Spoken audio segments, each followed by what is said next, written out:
예, 우리 이동일 선배님이시자 우리 박사님의 강연을 참 잘 들었는데요. 저는 1990년도 제가 고등학교 때 미국으로 이민 가서 뉴욕에서 백남준 선생님이 인디애나 존스처럼 옷을 입으시고 뉴욕 차이나타운을 활보하시면 자주 뵀었어요. 그래서 인사도 드리고 오늘 강연을 들으면서 참 많은 생각이 들고 우리 또 이동일 박사님을 통해서 백남준 선생님의 정신이 이렇게 이어져 오고 있고 이 방송을 통해서 더 많은 우리 한국 사람들이 우리 백남준 선생님에 대해서 더 알게 되었으면 하는 게 참 커요. 우리 그냥 작품을 봤을 적에는 우리가 이해하기 힘들지만 결국 예술가를 온전히 이해하기 위해서는 결국 해설가가 필요하고 이러한 방송을 통해서 그분의 정신을 잘 전파해주고 잘 전수해주는 게 너무 특히 한국에서는 더 중요하겠다라는 생각이 오늘 저는 들었어요. 그래서 우리 나란히 MC는 오늘 보면서 뭐 질문 있으면 마음껏. 네네, 네. 알겠습니다. 먼저 네네네.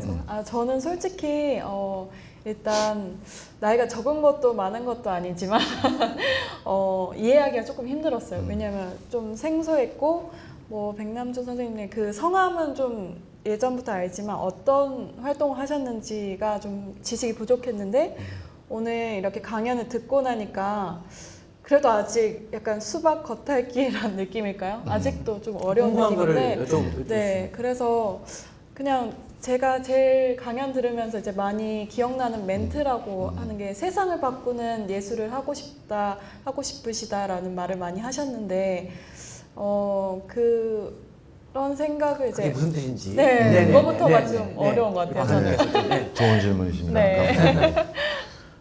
백 선생님에 대한 소개를 좀 더 혹시 네. 뭐 보시는 분들을 위해서 간단하게 소개를 드리면 첫 번째는 비디오 아트라는 장르를 창조하셨죠. 그러니까 미술의 한 장르를 만드신 분이세요. 그러니까 그 미술 전문 잡지를 보면 네. 그 랭킹을 매기는 게 있어요. 참 우습게도 예술가를. 근데 피카소랑 거의 견주는 그러니까 100년 만에 가장 위대한 예술가 10인 안에 항상 드는 그런 정도의 평가를 받으신 네. 분이세요. 왜냐하면 이런 얘기 맨날 하셨거든요. TV는 미국에서 만들어서 그걸 열심히 팔아서 돈을 챙긴 나라는 일본인데 그 TV로 예술한 사람은 나다.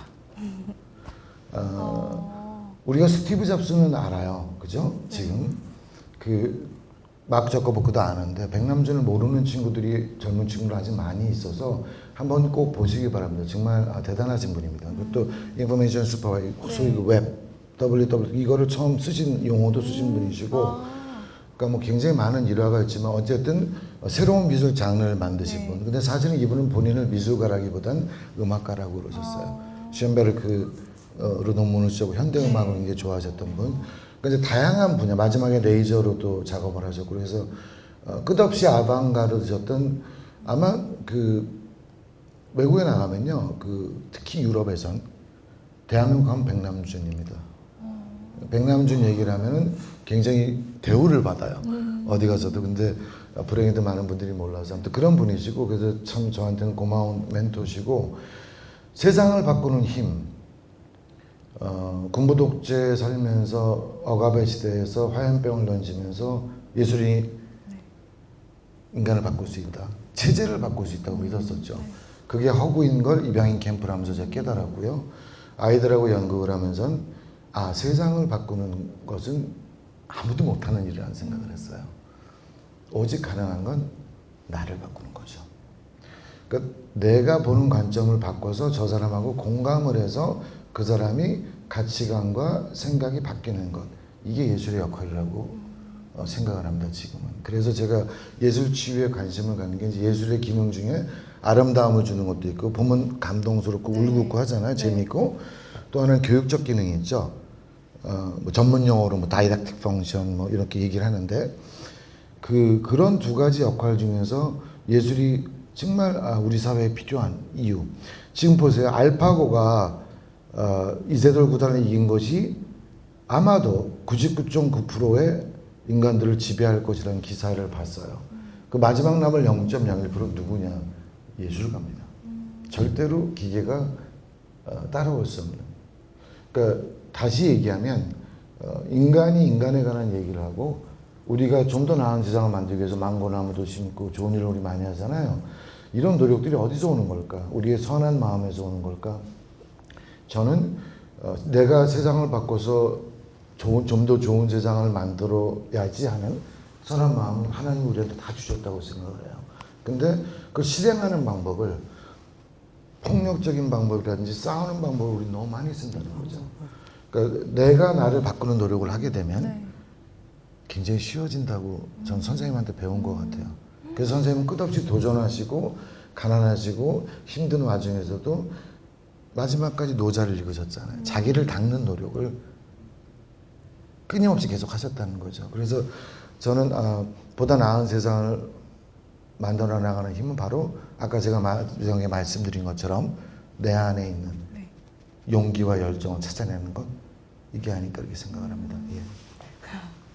좀 이렇게 들으니까 또 좀 이해가 되는 것 같기도 이해가 하고 되네. 자꾸 눈을 보고 말하니까 내가 이렇게 모르면 안 될 것 같은 느낌이. 예. 저는 오늘 들으면서 그 백남준 선생님 말씀 중에 교수는 개목걸이다.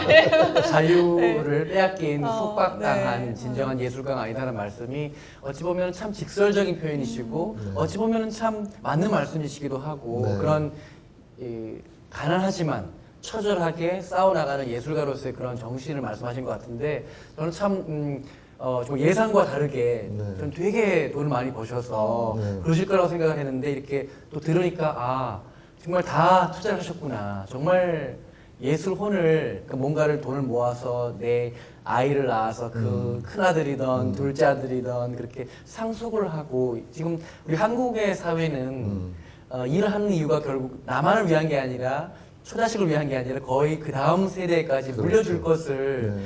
생각해야만 하는 어떤 속박된 그런 상속의 사회잖아요. 그렇죠. 거기에서부터도 이미 해방이 되셨고 앙드레 김 선생님도 돌아가시고 난 후에 지금 뭔가 없듯이 저는 백남준 선생님이 돌아가시고 난 후에 최근에 그 세종문화회관에서 하시는 그런 전시를 보면서 참 대단한 일을 하고 계시다. 우리 이동일 박사님께서. 왜냐하면 누군가는 해야 하는 일인데 솔직히 가까이서 일하지 않았던 분들은 잘 모르시잖아요. 그분들을. 그분을 백남준 선생님도 그렇고 앞으로 이동일 박사님이 앞으로의 뭐 10년 동안 백남준 선생님을 위해서 하고 싶은 어떤 프로젝트라든지 그런 게 있으시다면 듣고 싶습니다.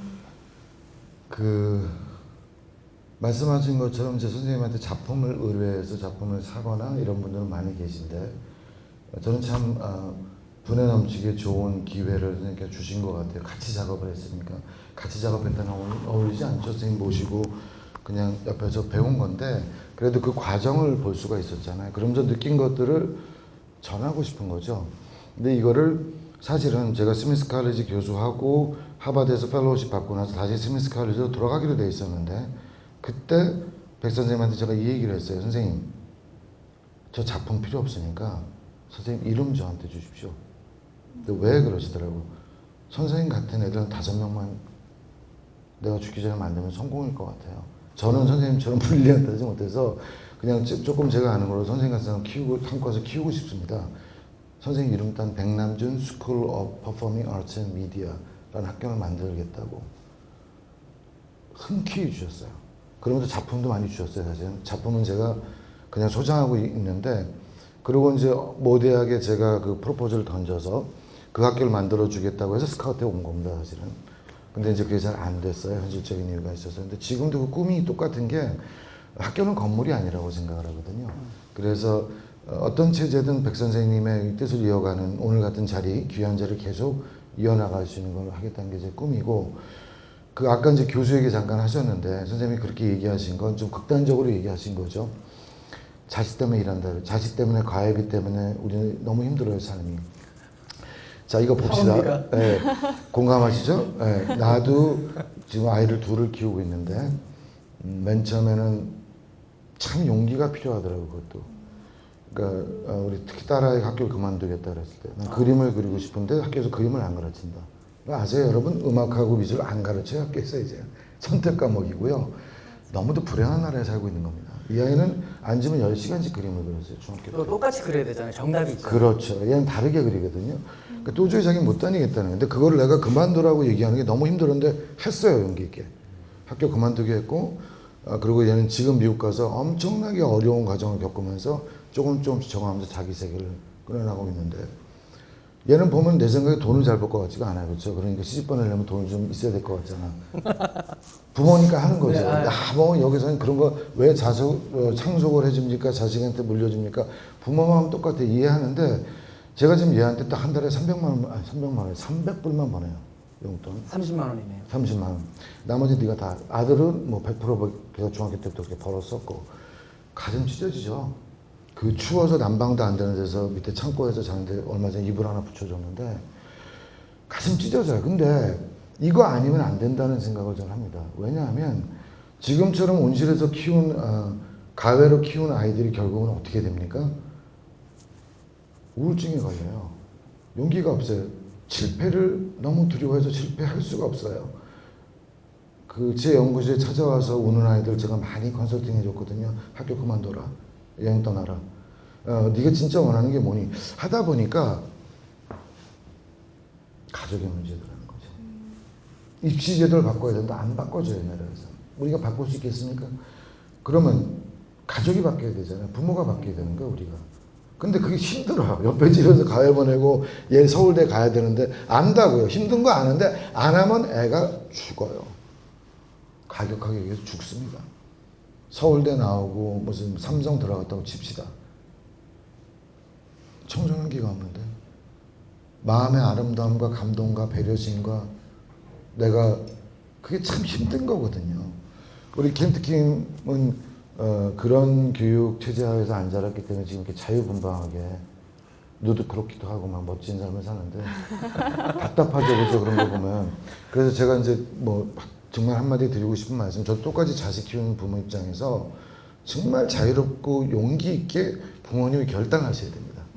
놔주세요. 놔주세요. 네. 이 이야기 들으니까 우리 나란히 MC는 어떤 생각이 드나요?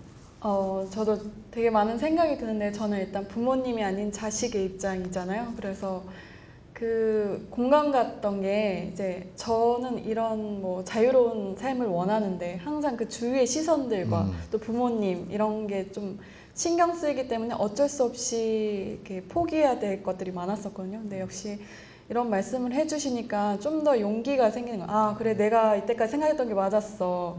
굳이 그렇게 막 사람들이 한다고 해서 맞춰갈 이유는 없었구나라는 생각이 드는 것 같아요. 네. 또 궁금한 점 우리. 그래서 저는 또 이제 궁금한 게 일단 예술을 지금 이렇게 하고 계시잖아요. 그러니까 지금 저도 아나운서나 뭐 이런 MC를 꿈꾸고 있기도 하고 모델 일이나 뭐 이런 걸 많이 하는데 주위에 또 그래서 연기를 한다거나 이런 연극을 하는 친구들이 많은데 아무래도 그 아직까지 우리나라의 예술의 뭐 연극의 그 잡혀있는 틀이라고 해야 될까요? 그런 게 있으니까 이제 그 친구들이 생각하는 게 여기까지밖에 안 되는다는 생각을 저는 좀 하는데 어떤 그런 지금 보고 있는 시청자들, 그러니까 연극이나 뭐 연기자, 예술인을 꿈꾸는 친구들에게 해주고 싶으신 말씀? 이걸 다시 한번 생각해봐라? 뭐 이런 것이 있을까요? 연기자들과 네. 연극을 꿈꾸는 그러니까, 사람들한테 예술인들, 네. 오케이. 뭔가 상업적인 이런 느낌보다 네. 자신을 위해서. 질문이 매우 깁니다. 네. 정말 중요한 질문이죠. 제가 가장 많이 받는 질문이기도 합니다. 그러니까 저는 연기 이론을 했기 때문에 굉장히 많이 안다고 사람들이 착각하는데 그렇지 않고요. 이론을 아는 건데 그리고 이제 실무도 부딪혀죠. 왜냐하면 뮤지컬 크게 해서 망해봤으니까 자격은 되는데 진짜 이런 얘기 너무 재밌어요. 많은 이야기 좋습니다. 중독에 관한 뮤지컬, 디질로브 뮤지컬 더 플레이라고 우리 사회 중독에 관한 얘기를 하고 싶었어요. 약 중독, 입시 중독, 명예 중독. 근데 어쨌든 너무 진지한 얘기하니까 명예 중독 참 맞는 말씀. 명예 중독. 네. 그러니까 그런 중독 얘기하니까 사람들이 이제 표를 안 사더라고요. 그래서 망했는데 이런 거죠. 연기한다는 거는 원래는 그런 얘기가 그 아까 그 처음에 보여주셨던 그 PPT가 너무 그 성공적인 거 있으셔가지고 전혀 실패를 안 하셨을 저도 줄 알았는데 지금 망했다는 얘기 들으니까 굉장히 지금 반갑고 되게 인간미 느껴져요. 네, 인간미가 느껴져요. 아까는 막 넘사벽 막 이랬는데 죄송합니다. 제가 사실은 망한 얘기를 더 많이 했었어야 되는데 마음속으로 준비했었는데 이게 안 나오더라고요. 이게 교수를 많이 하면 잘난 척하는 게 습관이 되어가지고 망한 얘기 잘 못해. 많이 망했어요. 그것만 망한 게 아니라 저는 뭐 그 개인적으로 굉장히 어려운 일도 많이 겪었고 전혀 그렇게 안 보이세요. 네. 네, 우울증도 오래 앓았었고 또 뭐 차별도 했었었고 그리고 뭐 광야 생활을 많이 했죠. 근데 이제 사업 망한 건 아무것도 아닌 것 같아요. 돈이 없는 건 뭐 돈을 끝까지 없어봐서 저도 막노동도 해봤어요. 미국에서 막노동도 해봤어요. 왜 막노동 했냐면 우리 딸아이가 아파서 가서 해줄 때는 잡을 수가 없었고 전업주부를 했는데 그때 아이한테 삶의 의지를 보여주겠다는 생각을 해서 그 마켓에 가면 9불 9불 받고 하는 시급 9불짜리 나이트 시프트라고 있습니다. 밤에 감자 뭐 고구마 이런 건 무거운 것도 나르는 거. 이제 등치가 되셔가지고 굉장히 잘 나르셨을 것 같아요. 그렇죠. 폼은 잡았는데 죽는 줄 알았습니다. 그렇게 힘든 줄 몰랐습니다.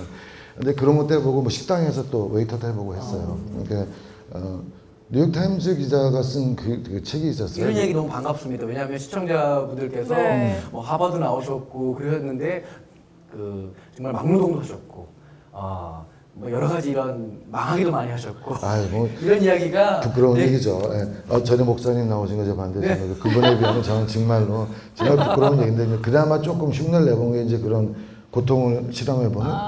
근데 이제 연기를 한다는 게 그런 것 같아요. 다른 사람의 삶을 네. 무대 위에서 표현하는 건데 내가 하는 게 아니거든요, 사실은. 보이지 않는 어떤 존재가 나를 통해서 하는 건데 이걸 한다는 거는 기술이 아닌 거거든요. 연기술이라고 우리가 흔히 얘기하는데 네. 뭐 정말 중요한 말씀하신 것 네. 같아요. 기술이 아니에요. 눈물을 흘리는 거 뭐 여기서 저기로 금방 올 수 있어요. 그렇죠. 금방 네네. 하는 이거 아니에요. 이게 아니고 그 진심을 나누는 마음 밭을 갈아야 되는 거거든요. 갑자기 이렇게 소름이 돋는. 마음의 밭을 갈아라. 근데 그 마음 밭은 어떻게 갈려야 되냐면 세인트존스하고 미국에 있는 대학 하나 요즘 많이 기사 나오더라고요. 4년 동안 책 100권만 읽혀요.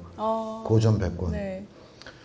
제가 대학원 처음 들어갔을 때 일주일에 30권씩 읽었어야 됐어요. 네. 그러니까 일주일에 30권. 수업에 들어가지 못했고 그러니까 잠을 잘 수가 없죠.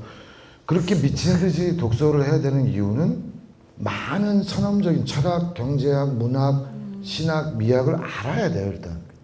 근데 우린 그 기초가 없어요. 우리 공통교양을 안 가르치고 다 토익 공부하잖아요 지금. 그러니까 사회가 망가진다고 보는 거고. 예술하는 사람이 공부를 제일 많이 해야 돼요. 근데 제일 안 해요. 노는 것만 잘하고. 그렇죠. 그렇죠? 왜냐면 얼굴 이쁘니까. 솔직히 얘기하면. 저한테 얘기하시는 거. 죄송합니다. 별로 안 이쁜데요. 근데 이제 우리가 그 겉모습 가지고 덤빌 수 있다고 생각하는데 그게 안 덤벼지거든요. 두 번째, 그만큼 또 경험을 해야 돼요. 그러니까 여행 가야 되고 사랑도 해봐야 되고 실패도 해봐야 되고 저처럼 뭐 노동도 해봐야 이런 여러 가지 운동도 해야 돼요. 경험들이 두 개가 이제 조화롭게 마주쳤을 때 남의 삶을 진실되게 전달할 수 있는 힘이 생기는데 너무 겉모습만 배우려고 노력하는 거예요 우리는 지금. 예, 저도 사실은 좌절한 배우라 그랬잖아요. 제가 나이 들기 전에 꼭 무대에 쓰겠다. 전 연출할 때도 꼭 카메오를 제가 씁니다. 왜냐하면 그 삐를 안 잊어먹고 싶어서 내가 돌아가고 싶은 곳이니까. 지금 이것도 저한테 무대예요. 제가 무대 올라오기 전에 기도하고 올라온 게 진심만 얘기할 수 있게 해달라고 얘기했고 지금 여러분들하고 이렇게 인터랙션 하면서 제가 느끼는 감정대로 그냥 준비한 것보다 이렇게 얘기를 하고 있는 건데 어쨌든 예술을 꿈꾸는 우리나라 제가 그 미국에서 극단할 때 네. 정말 뛰어난 배우들이 많습니다. 우리 코리안 아메리칸. 그러니까 우리는 타고났어요. 음주 가무. 타고난 민족이고 뛰어난 조상을 두어서 그럼요. 우리는 노매딕 말도 탔죠. 노는 거 우리가 거구리학이라는 게 뭐냐면 우리나라가 그 예전에 선조들이 악보를 전 세계에서 거의 유일하게 처음 음악적 재능이 기가 막혔던 민족이에요. 일본의 노나 가부키 같은 거 뭐 고마 갖고 있는 고구려 때 건너간 기약 다 우리가 가르치는 거잖아요. 우수하다고 얘기하는 게 아니라 독창적입니다. 대한민국 사람들은. 그리고 예술적인 뭐 지금 그래서 골프도 잘 치고 양궁도 잘하고 그렇죠. 이런 이유가 스포츠나 이런 몸으로 하는 쏘는 건 건 다 잘 쏴. 그렇죠. 몸으로 하는 걸 엄청 잘하는 민족이에요, 저희가. 미사일도 잘 쏴. 근데 학교에서는 자꾸만 그 공장처럼 머리에다만 집어넣잖아. 체육 시간도 없어지고 음악 시간도 없어지고 이러니까 화가 나죠, 아이들이. 그러니까 막 그나마 노래방 가고 그나마 예술적으로 뛰어들어서 분출하고 싶은데 그 에너지를 끼를 못 참아서. 끼를 못 참아요. 그 끼가 나쁜 게 아니거든요. 그쵸. 실수해봐야지 아는 건데 실수할 수 있는 공간을 너무 안 주는 거예요. 맨날 정답만 쓰라 그러니까. 남의 거 보지 말라 그러면서 컨닝만 시키는 거죠, 실제로는. 왜? 남의 지식을 외워서 표절이에요, 다. 왜냐하면 자기 얘기하는 애들이 없거든요. 책을 읽었으면 그 책의 줄거리와 주제를 알아. 근데 그 사람이 너한테 무슨 얘기하고 있니? 몰라요, 나한테 무슨 얘기하는지. 이게 문제라는 거예요. 연기도 똑같아요. 네. 셰익스피어를 연기를 하는데 셰익스피어가 나한테 무슨 얘기를 하고 있다는 걸 내가 모르는 상태에서 어떻게 관객한테 전달하겠습니까?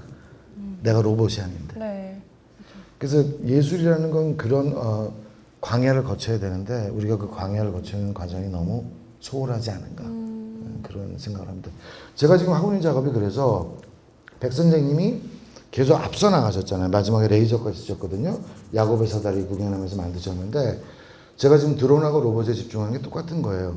남이 안 간 길을 가고 싶은데 위험 요소가 너무 많아요. 근데 누군가 안 하면 많은 사람들이 기계 문명에 대해서 휴머나이즈 테크놀로지를 경시하면서 또다시 이게 엄청난 혁명이 올 거라고 저는 생각을 합니다. 알파고 충격뿐만이 아니라 20년 안에 엄청나게 많은 게 바뀌거든요. 우리가 준비를 해야 돼요. 근데 예술가는 뭐 하는 사람이냐면 앞에서 깃발 드는 사람이거든요. 내가 장렬하게 전사할 테니까 와서 좀 봐주세요. 내가 일단 나와서 한번 쓰러져 볼게. 이게 뭔지. 이런 기계가 있어야 되는데 돌격대장입니다. 그렇죠. 우리는 외국 뮤지컬 수입해서 파는 데만 지금 열중하고 그게 100억이고 200억 들어가면 300억, 400억 된다. 너무 불행한 거예요. 돈만 벌려고 하고. 그렇죠. 예술가들이 얼마나 존중받아야 되냐면 러시아 같은 데서는 무슨 큰 사건이 일어나면 배우들하고 인터뷰를 해요. 책을 많이 읽고 철학적이며 인생을 많이 경험해 본 사람이 현명한 얘기를 할 거라는 존중감입니다. 이 나라는 얼굴마담으로만 세우잖아요, 배우들을. 좀 가격하게 얘기하자면. 그리고 어떤 얼마를 벌었다, CF 얼마 했다, 이런 가치로만 우리가 그 사람의 가치를 평가하잖아요. 이게 아닌 거거든요. 그래서 전 다시 호랑이는 살아있다라고 돌아가서 이 얘기 이제 예술을 공부하고자 하는 친구들한테 네. 제발 남이 안 간 길을 가라는 거죠. 그 안 간 길을 가려면 내가 미쳐서 공부를 해야 돼. 내 안에 열정. 드론이 재밌다. 드론 가지고 무지하게 노세요. 분해들. 백 선생님이 TV를 얼마나 많이 보셔본지 아세요? 몰라요. 눈 감고도 조립할 정도예요. 그래서 비디오 아트를 한 겁니다. 로봇을 1967년에 만들었어요. K456. 제가 깜짝 놀랐던 게 그 세종문화회관에 가서 그 백남준 선생님이 흑백 사진이 있는데 제가 딱 받은 느낌이 공학도셨구나. 로봇 공학자였구나. 그 로봇 만드셔가지고 그 빠져있는 젊은 그 20대인지 30대인지 모르겠지만 그 청년의 얼굴에서 느낀 건 지금 말씀하신 것처럼 드론 같은 경우 이미 한국은 너무 많은 규제로 드론을 판매를 하고 있지만 날릴 수가 없어요. 그래서 사놓고 쓰지는 못하고 있는데 지금 드론을 가장 잘 하고 있는 나라가 결국 중국이잖아요. 그렇죠. 그러니까는 말씀하신 것처럼 어쩌면 우리는 지금 우리나라는 한국의 호랑이를 우리 스스로 죽이고 있지 않나. 지금 그게 느껴집니다. 그러니까 백남준 선생님은 아트라기보다는 공학도였고 굉장히 피터팬이었고 노는 거 정말 미치도록 빠져서 놀 수 있는 그런 분이었던 것 같아요. 백 선생님 하는 로봇은 가족 로봇을 많이 만들었죠. 그 얘기 아세요? 백 선생님이 이 로봇을 만들어서 길거리를 데리고 산책을 시키다가 자동차가 꽝 부딪혀갖고 로봇이 죽었어요. 근데 백 선생님 박수를 치면서 이거다 바로 세계 최초의 로봇과 자동차의 교통사고. 기가 막힌 퍼포먼스다. 이거거든요. 최초의 그러니까 로봇은 기계예요. 피아노도 그냥 악기거든요. 그렇죠? 바이올린, 첼로도 악기란 말이에요. 백 선생님은 그걸 폐방시키셨다고. 소리. 피아노 질질 끄는 거, 바이올린 끄는 거, 로봇도 그냥 데리고 다니는 친구였던 거 옆에. 자, 중국 애들이 드론 제일 많이 만들어서 잘 팔아요. 제가 드론 엑스포 갔다 왔거든요. 다 중국 제품이에요. 따라갈 수가 없습니다, 우리는. 그러나 조악한 기술이에요. 왜 조악합니까? 별거 아니거든요, 그 기술은. 똑같이 착안했어요, 저는. TV는 미국이 만들고 아까 얘기했죠. 일본이 팔았죠. 아트는 제가 최초로 드론 아트 페스티벌을 할 겁니다. 왜 드론 아트를 하냐? 이런 AI나 로보틱 아트라는 제 친한 친구가 있어요. 로이 필립 디미어라고 세계적인 로보틱 아티스트인데 이 친구랑 몇 년 전부터 작업을 했던 게 이 친구는 블라인드 로봇이라는 걸 만들었어요. 로봇이 장애인이에요. 장님 로봇이. 장님 로봇이에요. 네. 왜 블라인드 로봇이냐? 진짜 못 보잖아요. 물론 센서를 달 수는 있어요. 그래서 제가 대사를 붙여줬어요, 얘한테. 지금 우리나라에 갖고 오려고 그러는데 작품을 Can I touch you? 내가 하나 만져볼 수 있겠니? 일단 네가 안 보여. 근데 너랑 소통하고 싶은데 방법이 없어. 내가 만질 수밖에 없거든? 이렇게 만져도 돼? 실제로 로봇이 날 만져요, 이렇게. 유튜브에 보면 제 영상이 있는데 근데 제가 로봇이 날 만졌을 때 드는 그 감각의 어떤 그 유니크함이라는 건 상상을 초월합니다. 두려움. 내가 날 이렇게 꽉 잡으면 어떡하지? 기계 사고 나서 내 얼굴 이런 것부터 시작해서 이런 두려움과 모든 게 쫙 올라오는데 어느 순간인가 얘가 나랑 정말 얘기하고 있다는 게 느껴져요. 자, 기계를 노예로 만들지 말자는 거예요. 왜 청소시키는 로봇하고 휴머노이드 인간하고 비슷하게 만드는 것만 집중하십니까? 아니거든요. 우리 친구예요. 원자탄을 만드는 기술이 아니라 문명의 이익이. 근데 문명의 이익이 3D 업종에서 투입돼서 노동하라. 난 옳지 않다고 생각하는 거거든요. 그거는 천국이 아니라 지옥을 만드는 거예요. 제 친구가 인페르노라는 작품 같이 했는데 웨어러블 로봇이에요. 왜 인페르노입니까? 단테의 신곡에 나오는 연옥이라는 거예요. 기계를 우리가 피상적으로 봤을 때 우리는 연옥에 살 수밖에 없는데 우리가 천국을 만들 수 있거든요, 실제로. 그래서 그런 작업에 집중해서 계속 실험하고 있습니다, 전 실험실에서. 이 얘기를 왜 드리냐면 지금 이제 앞으로 예술할 사람들한테 네. 스타니슬라브스키나 셰익스피어나 이런 고전 많이 읽는 거 좋습니다. 네. 기초적인 발성법 다 해야죠. 자기가 해야 되는 거예요, 열심히. 근데 진짜 중요한 건 내가 지금 사는 이 시대에 필요한 메시지가 뭐지? 그걸 전달할 수 있는 툴이 뭘까? 이걸 좀 고민했으면 하는 거. 그렇네요. 어플리케이션이거든요. 스티브 잡스가 아이폰 만든 게 기술입니까? 응용이거든요. 디자인이었단 말이에요. 그러니까 이런 쪽에 집중해서 예술을 하면 훨씬 더 넓은 분야가 이런 앞에 펼쳐질 거라는 거 말씀드리고 싶네요. 알겠습니다. 사고의 자유가 느껴지는데 우리 나란히 MC는 뭐 지금 이야기 들으면서 뭘 느끼셨나요? 전 사실 조금 어렵긴 하지만 예술이라는 게 정말 어려운 것 같아요. 근데. 맞아요. 예. 네네. 근데 그래도 제가 제 입장에서 이제 와닿는 거는 남들이 생각하지 않는 자기 속에 있는 거를 솔직하게 표현하는 방법이 중요하지 않나 뭐 이런 느낌 아닐까 생각해 보는데 틀린가요? 그 재밌는 얘기 하나 해드릴게요. 네. 대학교 때 연극반에서 느릅나무의 대형망이라고 유진원의 작품인데요. 에번이라는 역할을 제가 했어요. 그 에번은 계모를 사랑하는 역할이에요. 그래서 한국에서는 그때 당시엔 공연 금지가 돼 있었는데 대학극에서는 가능했었는데 대본을 읽었습니다. 밤새 고민했죠. 어떻게 어머니를 사랑하지? 계모긴 하지만 뭐 서양에서는 신화적인 모티프도 있고 이제 나이 드니까 이해가 되는데 20대 청년이었던 22살짜리 저로서는 정말 힘든 질문이었어요. 근데 내가 무대에서 거짓말하면 안 된다. 그러니까 여기는 신성한 공간. 우리 그때 배웠거든요. 여기 올라올 때 뭐 담배를 핀다든지 절대 안. 무대는 신성한 공간이라는 걸 아주 확고하게. 왜냐하면 여기는 그 신하고 같이 있는 공간이거든요. 그래서 그런 거를 알기 때문에 난 거짓말을 한다는 게 너무 부담스러웠어요.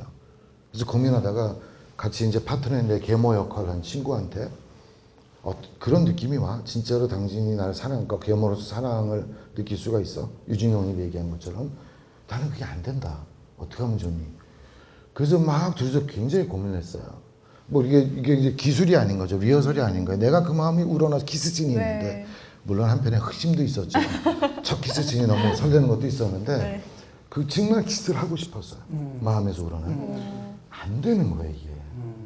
그러다 급기야는 무대에 올라가는데 나는 이제 오버해서 감정을 막 만들어가지고 접근해서 이렇게 잡고 하려고 그러는데 그때 이제 우리 가발을 썼거든요.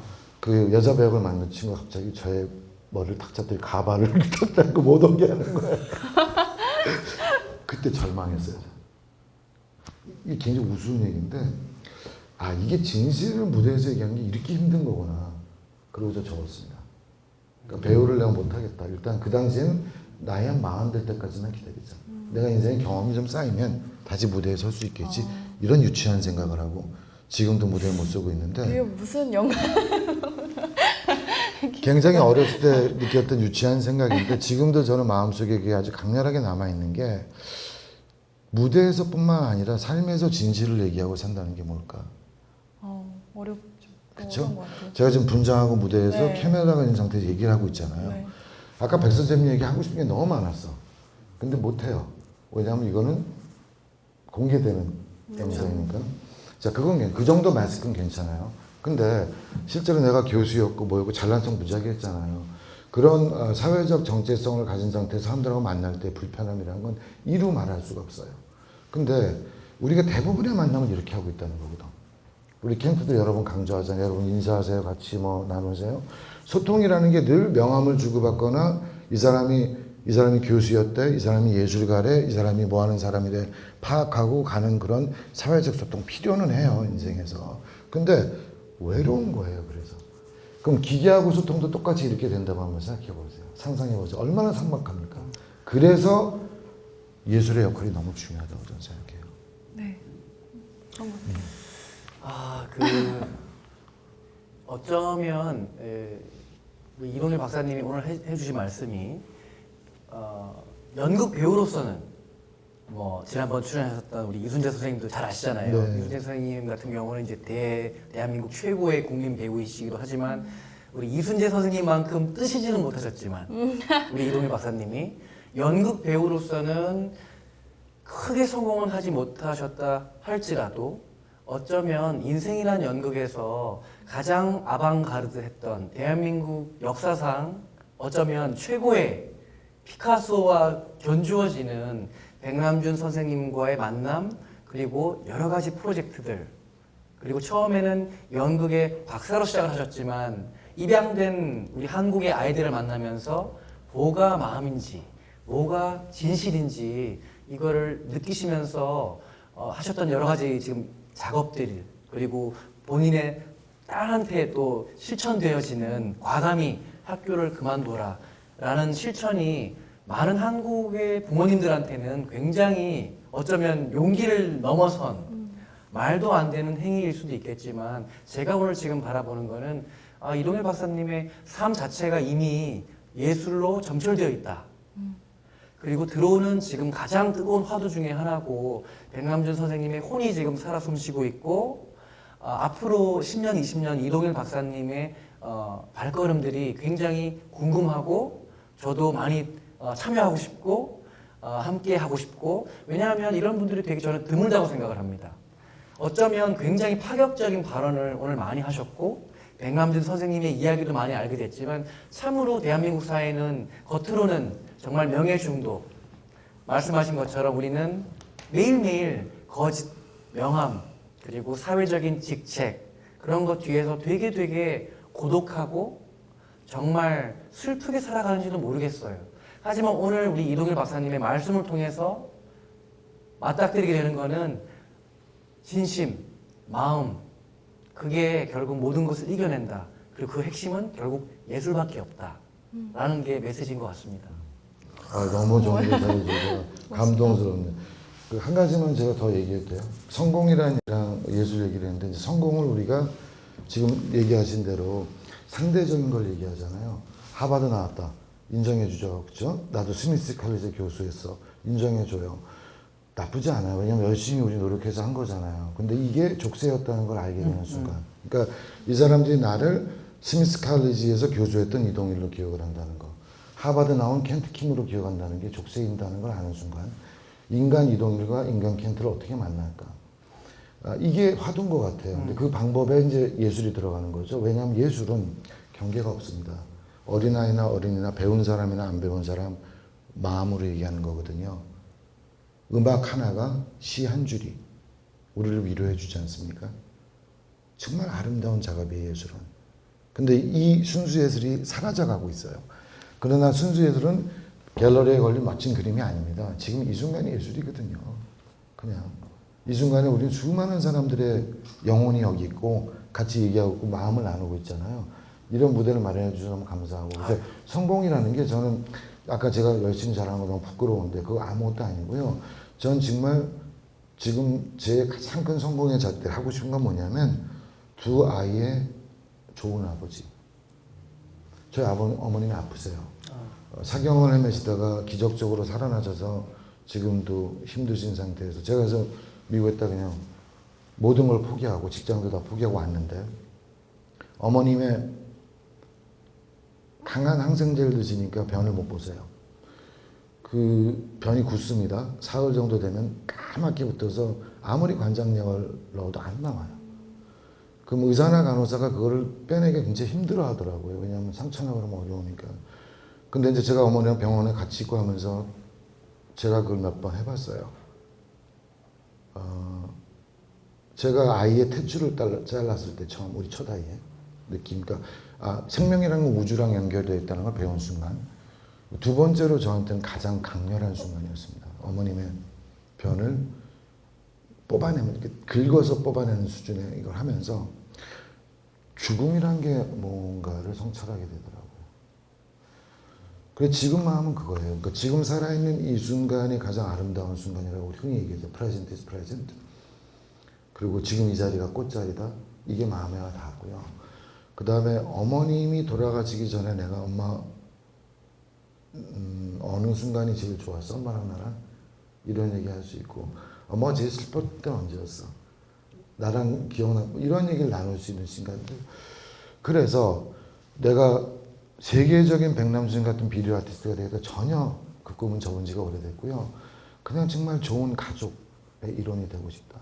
왜냐하면 가족이 회복되지 않으면 아무것도 안 된다는 걸 제 개인적인 경험으로 배웠고 특히 아까 잠깐 말씀드렸던 학교폭력 가해 학생들하고 학부모하고 1년 동안 캠프를 하면서 우리 사회가 얼마나 망가져요. 지금 20만 명입니다. 학교에 쫓겨나 있는 아이들이.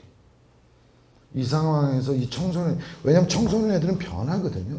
우린 잘 안 변해요. 얘네들은 손 한 번 잡아주면 저한테 병을 깨고 달려들었던 쌍욕을 하면서 이 아이가 우리 집 와서 라면 끓여 먹고 밤새 얘기하다 갔어요.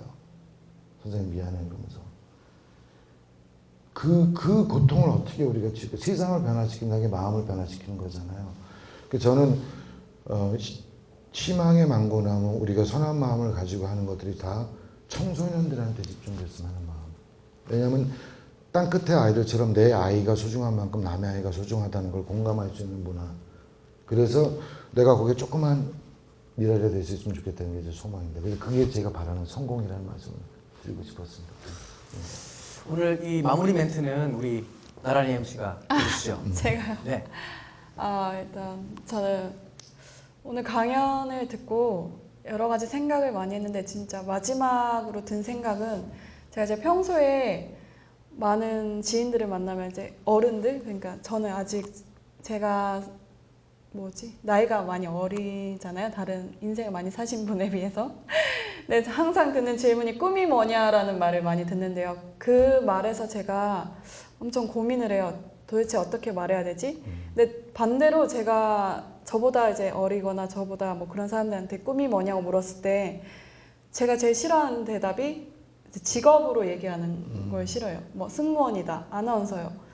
그게 꿈이라고 얘기했다는 게 너무 그 사람으로서 너무 매력이 없고 참 그게 단가? 우리 사회가 이게 뭐 이렇게 만든 건가라는 생각을 참 많이 했었는데 그런 친구들이 참 그런 생각을 많이 바꿨으면 좋겠다라는 생각을 혼자 하고 있었어요. 그냥 어떻게 이런 걸 표현해 갈까. 근데 오늘 이동일 박사님의 강연을 듣고 저와 같은 생각을 하는 먼저 더 깊은 생각을 하고 계신 분이 이렇게 계시는구나를 보고 좀 더 내 생각이 맞구나. 이럴 때 사인 받으십시오. 네, 그러면서 이 방송을 보는 이제 시청자분들도 이렇게 좀 자신에 대해서 한 번 더 생각해보고 자신의 꿈 또 한번 생각해보는 시간이 되었으면 좋겠다는 그런 생각을 가졌습니다. 사회적인 직책보다 네. 가족으로 돌아가자. 좋은 아빠가 되고 좋은 남편이 되고 아무리 돈을 많이 벌어도 좋은 아빠가 되지 못하고 좋은 엄마가 되지 못하면 무슨 소용이 있으리. 오늘 이동일 박사님의 소중한 메시지를 가슴에 담고 오늘 우리 용기 백배쇼 마무리하도록 하겠습니다. 오늘 와주셔서 너무 감사합니다. 네, 감사합니다. 감사합니다. 네.